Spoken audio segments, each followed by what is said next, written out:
رضا عبد العال بيقول لك لو إدارة الزمالك بتفكر صح تتعاقد مع هذا اللاعب.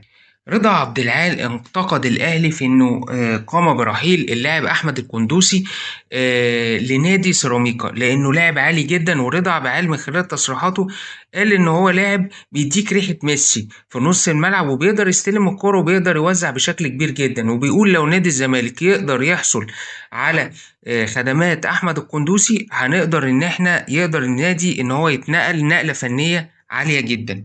وفعلا انا قبل كده قلت ان احمد القندوسي لو الزمالك قدر ان هو يحصل على خدماته هيفرق معانا كتير جدا.